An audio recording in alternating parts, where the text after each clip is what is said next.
Hey les bambins, j'espère que vous allez bien, en tout cas moi ça va nickel. On se retrouve aujourd'hui pour une nouvelle vidéo sur le 2 février. Plusieurs matchs sont au programme, du championnat d'Angleterre, de la Coupe d'Italie et de la Ligue 2. Mais avant de commencer, n'hésitez pas, un petit commentaire, un pouce et abonnez-vous, on est de plus en plus nombreux.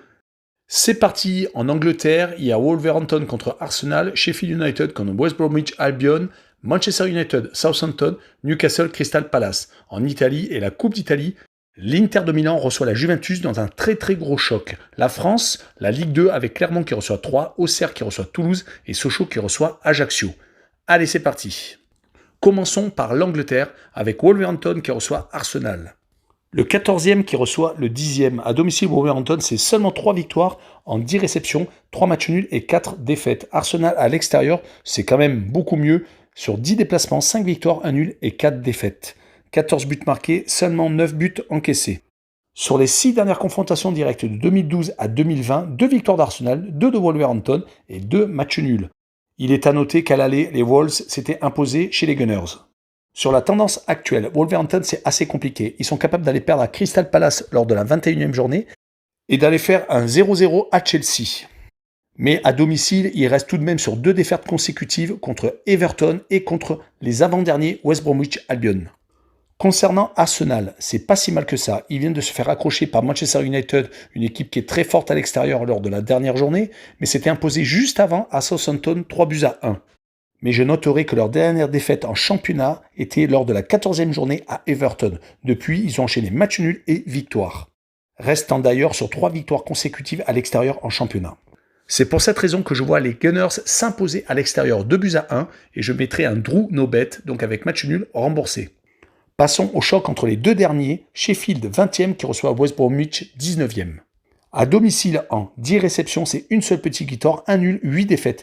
6 petits buts marqués et 15 encaissés pour Sheffield. À l'extérieur West Bromwich, en 10 déplacements, c'est également une seule petite victoire, mais par contre 3 matchs nuls, 6 défaites. 10 buts marqués, 19 encaissés.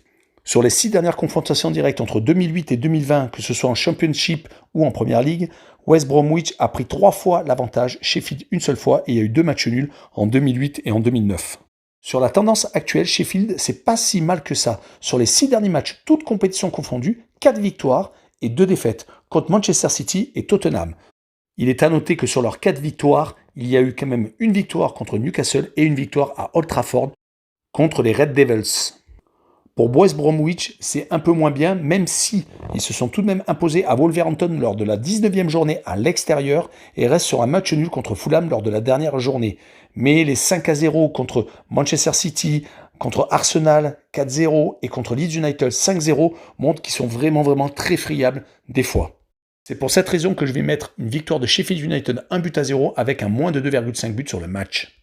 Continuons avec Manchester United second qui reçoit Southampton 11e. À domicile, les Red Devils, c'est pas extraordinaire. En 10 réceptions, 4 victoires, 2 nuls et 4 défaites. Southampton à l'extérieur en 9 déplacements, 3 victoires, 4 nuls et 2 défaites. Ils ne perdent donc pas beaucoup. Et sur les 6 dernières confrontations directes de 2017 à 2020, c'est seulement 2 victoires des Red Devils et 4 matchs nuls. Pour la tendance actuelle, les 2 derniers matchs de Manchester United ne sont pas extraordinaires. Ils ont effectué un 0-0 à Arsenal et se sont inclinés à domicile contre Sheffield United. Mais heureusement, leur victoire contre Liverpool en coupe il y a très peu de temps et leur match nul à Anfield Road montrent quand même qu'ils sont capables de beaucoup de bonnes choses. Côté Southampton, leurs 2 derniers matchs contre Aston Villa et Arsenal qui se sont soldés par 2 défaites à domicile ne les mettent pas dans les meilleures dispositions pour se déplacer à Manchester United. Je verrai donc une victoire de Manchester United 1-0 et je verrai le moins de 3,5 buts sur le match. Finissons avec Newcastle 15e qui reçoit Crystal Palace 13e. À domicile, Newcastle c'est 10 réceptions, 3 victoires, 2 nuls et 5 défaites. Crystal Palace à l'extérieur, en 10 déplacements, c'est le même bilan, 3 victoires, 2 nuls et 5 défaites aussi. Sur les 6 dernières confrontations directes de 2018 à 2020, c'est très équilibré. 2 victoires de Crystal Palace, 2 de Newcastle et 2 matchs nuls, tous les deux en 2018. Sur les tendances actuelles, Newcastle va enfin de relever la tête avec une victoire à Everton. Sinon, leur dernière victoire remontait à très loin, lors de la réception de West Bromwich Albion pour la 12e journée. Il est à noter qu'avant cette victoire à Everton, ils étaient sur 7 défaites consécutives, toutes compétitions confondues, en déplacement. Concernant Crystal Palace, ils sont un peu dans la même veine que Newcastle. Ils viennent aussi de s'imposer depuis un petit bout de temps à domicile contre Wolverhampton lors de la 21e journée. Sinon, il est resté sur 3 défaites et 1 match nul. Il est à noter que depuis 3 mois, leur seule victoire était contre West Bromwich et Sheffield, les 2 derniers du classement. C'est pour cette raison que je mettrai un match nul entre ces 2 équipes, un but partout, et je verrai les 2 équipes marquer. Passons à la Coupe d'Italie et les demi-finales avec l'Inter de Milan qui reçoit la Juventus. C'est le second qui reçoit le 4e de la Serie A. Sur les 6 dernières confrontations directes de 2018 à 2021, toutes compétitions confondues, Serie A et International Champion Cup, l'Inter vient de sauver l'honneur avec une victoire le 17 janvier en championnat 2-0. Sinon, il y avait 4 victoires de la Juventus et un petit match nul en 2019. Sur les tendances actuelles en 2021, depuis leur défaite contre la Sampdoria lors de la 16e journée, ils sont sur 4 victoires et 2 matchs nuls. Ils ne perdent plus à domicile actuellement. Sur toutes les compétitions qu'ils ont disputées depuis le 16 décembre, ils sont sur 6 victoires consécutives, avec tout de même des gros scores, des 4-0 contre Benevento et un 6-2 contre Crotone. Mais leur victoire contre le Milan AC dans les derniers instants en quart de finale de la Coupe d'Italie et sa victoire contre la Juve 2-0 lors de la 18e journée leur donnent vraiment de gros espoirs de qualification. Du côté de la Juve, depuis cette défaite lors de la 18e journée, ils sont sur 4 victoires consécutives sans encaisser de but, contre Naples, Bologne, la Spal en quart de finale et contre la Sampdoria. Ça va donc être un match très compliqué, mais je vois quand même l'Inter de Milan s'imposer 2-1 et je vois l'Inter se qualifier pour le prochain tour. Continuons avec la France et la Ligue 2, avec Clermont 3e qui reçoit 3 premiers. À domicile, Clermont, en 11 réceptions, c'est 7 victoires, 3 nuls et 1 défaite. 21 buts marqués, 5 encaissés, moins de 0,5 buts de moyenne.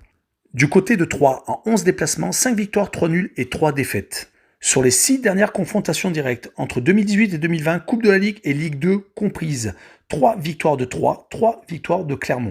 Sur la tendance actuelle, Clermont vient de s'incliner 3-2 chez une des équipes les plus en forme du moment, Toulouse, lors de la 22e journée. Sinon, ils sont vraiment pas mal, avec 2 victoires à l'extérieur en coupe à Clermont, qui est aussi un gros, et à Châteauroux. Sinon, sur leurs 6 dernières réceptions, 6 victoires, avec 5 clean sheets et une seule équipe qui a réussi à leur marquer des buts, c'est-à-dire le Paris FC. Côté troyen, c'est pas mal aussi, car ils sont tout de même leaders de Ligue 2. Ils restent sur 2 victoires consécutives, contre Auxerre et à Pau. Et leur dernière défaite en championnat remonte à la 17e journée à Grenoble. Mais si on prend en compte leurs 3 derniers déplacements, Coupe de France comprise, ils sont sur 2 défaites et 1 match nul. Je vois donc une victoire de Clermont, 1-0. Et je vois un Drew no bet avec un Clermont vainqueur et un match nul, donc remboursé. Passons à Auxerre 5e qui reçoit Toulouse second. À domicile, les Auxerrois, c'est 7 victoires en 11 réceptions, 2 nuls et 2 défaites. 27 buts marqués, quasiment 3 buts par match. Ils ont donc une attaque mitraillette à domicile. Toulouse à l'extérieur en 10 déplacements, c'est 6 victoires, 3 nuls et une seule petite défaite. Sur les 6 dernières confrontations directes de 2011 à 2020, Ligue 1, Ligue 2 et Coupe de la Ligue comprises, c'est 4 victoires de Toulouse lors de leurs 4 dernières confrontations et 2 victoires d'Auxerre en 2011. Sur la tendance actuelle, Auxerre vient de s'incliner 2 fois d'affilée à Troyes et à Clermont contre 2 équipes très costauds à domicile. Mais avant ces 2 défaites, ils restaient sur une série très intéressante où leur dernière défaite remontait à la 7e journée le 19 octobre contre Guingamp.